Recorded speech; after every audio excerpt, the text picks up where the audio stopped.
Hey everyone, it's Brittany from A Fit Warrior.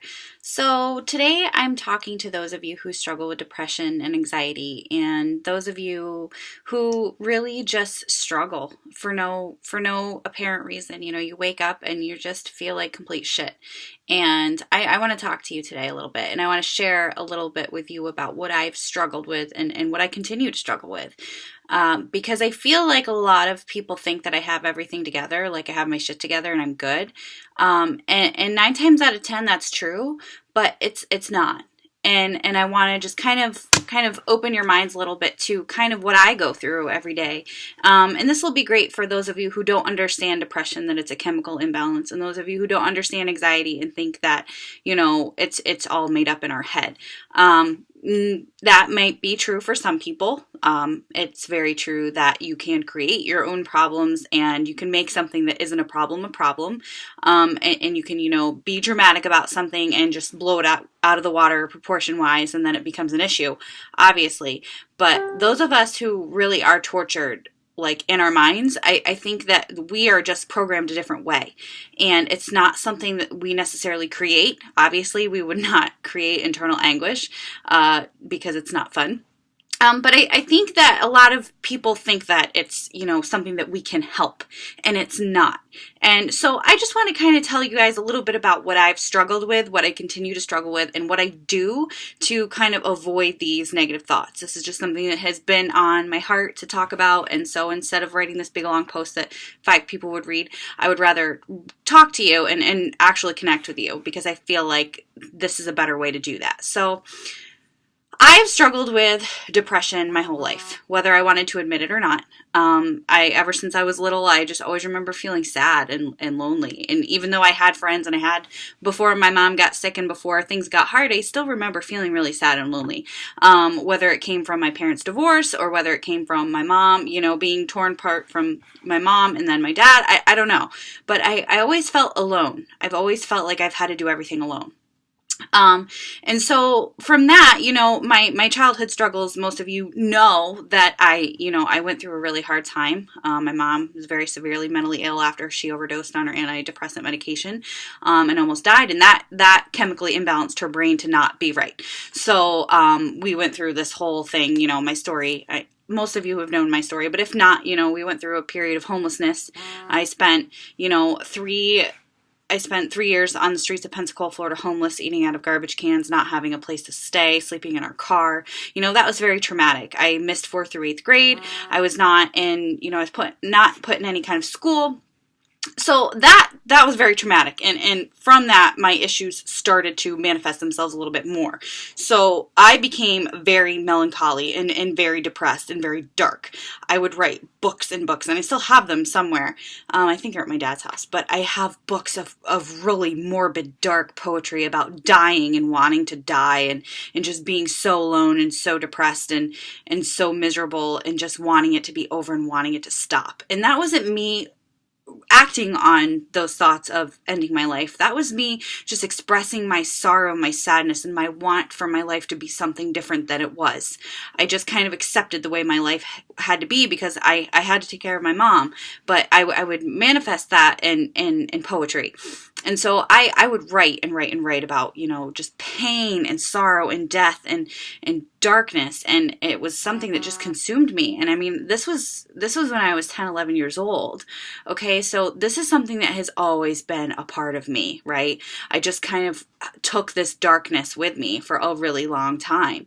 And so from there, obviously, things looked up. I was put into foster care after, you know, Children Protective Services found me. And, you know, that was a whole another traumatic experience where I was exposed to abuse, and it was awful.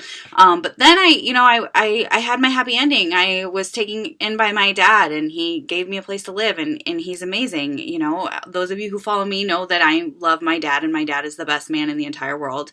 And, you know, he's wonderful. There was no reason for me to continue to feel this way because I was now provided for and taken care of and given everything I needed. He never did anything to hurt me ever.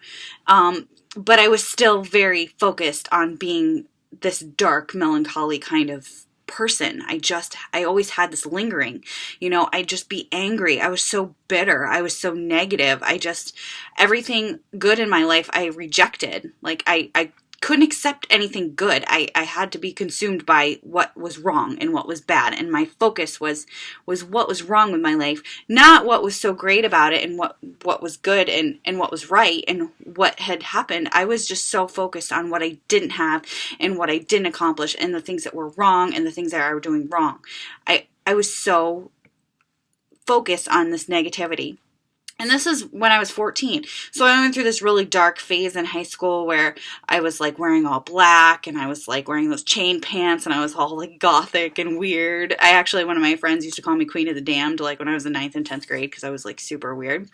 And then something kind of broke in me. I was kind of like, I don't need to be this person. I kind of had the realization where I was like, I can be whatever I want to be. I don't have to be this dark person. I can actually, be popular and I can hang out with people and people can like me.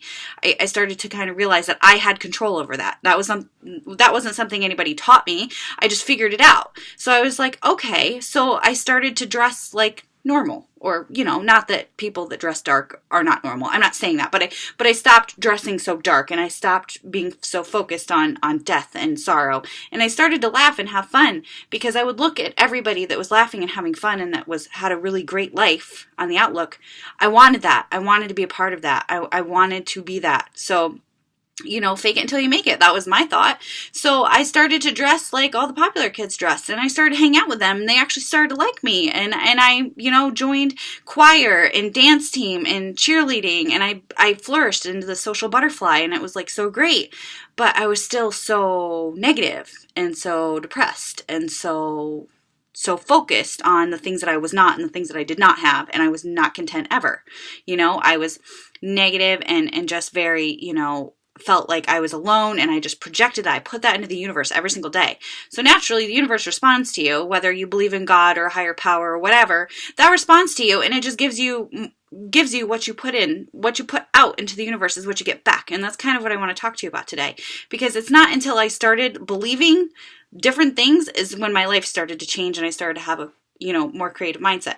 Now, I went through college with the same kind of mindset. I had great friends. I had a great life, but I was still miserable. It had nothing to do really with my weight or my health, but I was just really miserable. Like I was just so focused on, negativity that's all that kind of bred in my life. I had really great friends. I had a really great support system. I was in college. Like that's a really awesome thing to be a part of because most people can't afford to go, like I had all these things to be thankful for, but I was just so focused on what I didn't have and the things I wanted that I couldn't enjoy any of it. And I was still really, really miserable. So, and through college, and then my mom died. My sophomore year in college, I found out my mom passed away, and obviously I internalized that because that was my fault because I left her. So then a whole new wave of darkness and depression overtook me. And I never reached out and got any kind of medication for any of this because I was one of those people that said, I don't need therapy, I don't need medication, I'm fine, which was the dumbest thing I ever thought. And even though people actually told me to go through therapy and told me to talk through things, I was like, no, I don't need to, I'm good. Like, I don't need your help because I was stubborn and I wanted to do it myself and I didn't think I had a problem, right? Because most of us, when we have problems, we don't like to admit them. Obviously, admitting you have a problem is the first step to any kind of thing that you're trying to change about your life, right? So I didn't want to admit I had a problem. I thought it was fine, but I was so miserable and negative and depressed. I would have these dark, awful thoughts all the time and I would just be sad and just miserable. And I had no reason to be. But then my mom passed away and I internalized that. So on the outside, I was okay. But on the inside, I was like dying. I was so sad and so miserable. And I took all of the blame onto myself. And I thought it was my fault, right? And I just felt so terrible. But I never let anybody know it. I went to school. I went back to school after a week after she passed away. I came home and then I went right back after services and I just crushed it, because I was like, I was a survivor. That's what I did. I just put my big girl panties on. I got over it, but I didn't get over it. I didn't deal with my emotions and it ended up almost costing me my life. A lot of you know that I attempted I had a very serious attempt. In 2012, I was so consumed over being a failure. I felt like a failure. I felt like, I was failing the job that I went to school for. I was failing my relationships at the time. I didn't know who I was. I was really struggling. And I just said, you know what? Sorry for the language, but I just said, fuck it. Like, I can't do this anymore. I'm done. Like, my life has been too hard. I am too miserable. There's no way out. I'm done. I'm done. And when you reach that point, when you get there, when you are in your mind and you reach that point, you're done. Like, it's done. It's not necessarily, people have the different kind of thoughts and opinions about suicide. And people, think it's selfish and all these things. And that, very well is true. It is selfish. It is absolutely selfish. But it's not something that you can help. Because when you get to that point and you are really just like done, your light's out. Like, my light had been dim for a long time. My light had been dimming my whole life because it had just been one thing after another, after another, after another, after another. And I just didn't see a way out. I was tired. I was tired and I was sad. And I was so sick of being in such a dark place that I was done. I just gave up. And then when I survived, I was like, okay, I need to do something because this is not a way to live. There's something I need to change. So naturally, I went to therapy. Obviously, I had to after all of that. After my surgery, my medical clearance, I spent a week on the psych ward, and that was terrible, but enlightening. And then I had to do 2 weeks of outpatient therapy, and I was on a slew of medications, and they had to go through a whole bunch because they didn't know which ones would work. You try a medication, it doesn't work. You have to try another one, it doesn't work. You don't end up feeling better immediately. Like, it takes months for you to find a medication that works for you, that, balances your brain back to where it's supposed to be. Because it's a chemical imbalance. It's not something that we can help. It's not me feeling sorry for myself and me, being Debbie Downer all the time. That's a chemical imbalance in my brain. Something is fucked up in my head, right? And that's something that people don't like to talk about. It's taboo. They're like, oh, don't talk about your depression. Don't talk about mental illness. It's not something you should share. But it is, because it's just like anybody else with having a heart problem or, having a physical disability. It's the same thing. It's just in your brain and nobody can see it, which makes it that much more dangerous and that much more hard to talk about, because you're like, I don't know what's wrong with me. People would ask me all the time, what's the matter with you? What's wrong with you? I don't know. I don't know. There is no reason why I should feel this way, but I feel this way. And I know that there's a lot of you out there that feel that way, right? You feel like you're like, I don't have any reason to feel this way, but I feel this way and it sucks and I can't help it.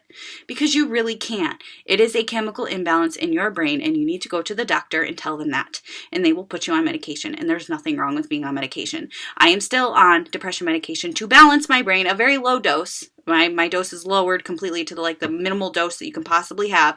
But I'm still on medication to this day to chemically balance my brain back to where it needs to be, so I can get through my day and I'm not a negative, miserable bitch, right? There's nothing wrong with it. I think there's such a stigma. So I wanted to share that with you, just to be really open and raw and real, because I have been, and this is something I'm really passionate about. And I want, everyone to just understand that, I don't have my shit together. I still take medication. But there's nothing wrong with that. And that doesn't mean I'm not as successful as anybody else that doesn't take medication and doesn't have any issues, because everybody has issues, right? Whether they pretend like everything's perfect or not, it's not. Like, whether they take medication or whether they struggle with something else, nobody's perfect. Don't be ashamed of needing medication. Don't be ashamed of being on medication. It is what it is. If you have a headache, you take an aspirin, right? It's the same thing. It's the same freaking thing. So I just wanted to share that with you. And I also want to share something else. Like, everyone's like, oh, you've overcome all this darkness and stuff. Yeah, I have, because it's a mindset. And I've just chosen to live above that now. And I choose, when I start to feel myself be pulled downwards, which happens more often than you think. I dive into my personal development. I read something positive. I listen to most motivational videos on YouTube. Personal development has done so much for my mental health. It has nothing to do with my business. It has everything to do with my mental health. It keeps me in a good mindset. If you constantly surround yourself with positivity and inject positivity in your brain, it's called mind food. I call it mind food because it's important to feed your mind just like it is your body, right? Positivity is so important. It's something that you need to inject into your everyday life, whether it be 15 minutes or an hour or 10 pages of a book. It needs to be something that's daily incorporated into your lifestyle that will help you be a better person. So on those days where things really suck, you can be enlightened. That's what has changed my entire outlook. Obviously, my health and fitness has helped too because I'm healthier, I'm more fit, I feel better physically, so that obviously improves your mental health as well. But it's all about the personal development. It's about what you're fueling into your head, because if you're constantly fueling negativity into your head, that's what's going to come out of your mouth. So you have to transform your mindset, and you have to start with your mind. It's all mindset. So that has helped me a lot. But also, I want you guys to know, like, I wake up every single day, like every day. And to this day, it is February 15th, 2016. I wake up every single day in a panic attack. Like, I have the worst anxiety in the world. I wake up and like 900,000 trillion thoughts are running through my head. Like, the world's going to end today. You're going to die, to like awful thoughts. Like, I wake up in a sheer panic attack every single morning, the minute my eyes open. Obviously, when I stand up and I shake it off, it goes away. But that initial moment when I wake up every morning is really hard for me. And that happens every single day. But I make a choice. I know it's going to happen. I know it is because it happens every day. But I make a choice. I say, am I going to let my day rule me? Or am I going to rule my day? So am I going to knock out this like 900-page to-do list today? Or am I just going to lay here and worry about it? No, I'm going to get up and I'm going to do something about it. So I just wanted to share that with you guys. I hope this video is helpful to you that are struggling. Don't be ashamed of it. It's cool because I struggle too. But you have to address the issue and take care of it. And you have to fuel yourself with positivity, whether you feel like it or not. There's days where I don't want to do my personal development. I don't want to listen to my podcasts and read my books and all this stuff because I'm like, ugh. But I do it and I feel so much better after I do. And then it just gives me energy and motivation to just keep chugging along and helping people. And it's helped so much. So thank you so much for watching this. If this was helpful, please like, subscribe, share. I'm rooting for you. I'm here for you. If you need to reach out to me, if you struggle with depression, you struggle with anxiety, you struggle with suicidal ideation or thoughts, please reach out to me. Please reach out to anybody because you're not alone. It's not the end of the world, and you can do anything you set your mind to. You can take yourself from a complete 360 if you want to. You just have to reach out and ask for help. There's nothing wrong with asking for help and begging you. If you're struggling right now, you need to ask for help, whether it be from me or whether it be from a loved one, a family, a friend, anybody. Reach out and talk to somebody about it because there is always, always hope. So have a really wonderful day, and I will see you all soon.